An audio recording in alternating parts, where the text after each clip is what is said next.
సాక్షాత్తు శ్రీరాముడు ప్రతిష్ఠించిన శివలింగం ఉన్న దేవాలయం కర్నూలుకి కేవలం 15 కిలోమీటర్ల దూరంలోనే ఉందని మీకు తెలుసా? అవునండి, త్రేతాయుగంలో శ్రీరాముడు ప్రతిష్ఠించిన శివలింగం ఉన్న దేవాలయం కర్నూలుకి కేవలం 15 కిలోమీటర్ల దూరంలోనే ఉంది. ఇప్పుడు మీరు చూస్తున్న ఈ దేవాలయం పేరు వచ్చేసి శ్రీ రామలింగేశ్వర స్వామి దేవాలయం.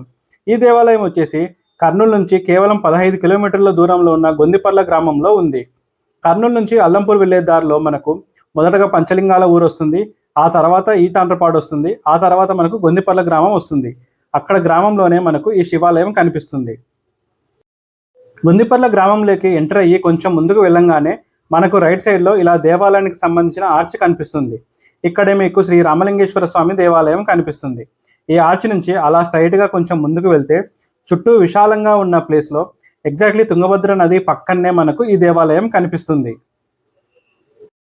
ఈ దేవాలయం చుట్టూ చెట్లతోటి బయట నుంచి చూడటానికి చాలా ప్రశాంతంగా అండ్ చాలా విశాలంగా కనిపిస్తుంది. దేవాలయం వచ్చేసి మనకు ఎగ్జాక్ట్లీ తుంగభద్ర నది పక్కనే ఉంటుంది. ఇప్పుడు మీరు చూస్తున్న వ్యూ వచ్చేసి దేవాలయం బ్యాక్ సైడ్ వ్యూ. ఇక్కడ నుంచి మీరు పక్కకు చూస్తే కన్నా మీకు తుంగభద్ర నది చాలా బాగా కనిపిస్తుంది. అదిగోండి దేవాలయం బ్యాక్ సైడ్ అండ్ పక్కనే మనకు తుంగభద్ర నది. ఇక్కడి పూజారి గారితో మాట్లాడినప్పుడు ఇక్కడ ఉన్న శివలింగం వచ్చేసి శ్రీరాములు ప్రతిష్ఠించిన త్రేతాయుగ కాలం నాటి శివలింగం అని చెప్పేసి, అలానే ఈ దేవాలయాన్ని వచ్చేసి 11వ శతాబ్దంలో నిర్మించారని చెప్పేసి చెప్పడం జరిగింది. ఇక్కడే మనకు వీరభద్రస్వామి విగ్రహం, అలాగే అక్కడే మనకు పక్కనే మనకు సప్తమాత్రికల విగ్రహాలు కూడా కనిపిస్తాయి. సప్తమాత్రికల గురించి మీకు ఎవరికైనా తెలిసింటే కామెంట్ సెక్షన్లో తెలియచేయండి. నాకైతే ఎక్కువగా డీటెయిల్స్ తెలియదు. కానీ మనకి ఇలాంటి సప్తమాత్రికలు ఉన్న విగ్రహం మనకు అల్లంపూర్ దేవాలయంలో కూడా కనిపిస్తుంది. అలానే మనకు గుడిలోకి ఎంటర్ అవ్వంగానే గుడి ఎంట్రన్స్లోనే చాలా పురాతనమైనటువంటి వినాయకుని విగ్రహం దర్శనమిస్తుంది. ఇంతటి పురాతనమైన దేవాలయం గురించి చాలా మందికి తెలియాల్సి ఉంది. కర్నూలు వాళ్ళకి, కర్నూలు చుట్టుపక్కల ఉన్న ప్రజలకు కూడా ఇంకా ఈ దేవాలయం గురించి సరిగా తెలియదు.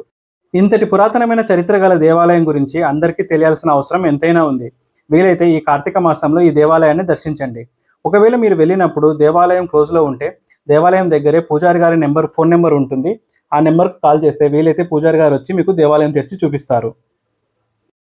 మీరు ఈ దేవాలయాన్ని ఆల్రెడీ చూసి ఉంటే మీ ఎక్స్పీరియన్స్ని కామెంట్లో తెలియచేయండి. అలానే కర్నూలుకి సంబంధించిన ఇలాంటి మరిన్ని విశేషాలను తెలుసుకోవడం కోసం మన CBS కర్నూలు పేజీని ఫాలో అవ్వండి. Thank you.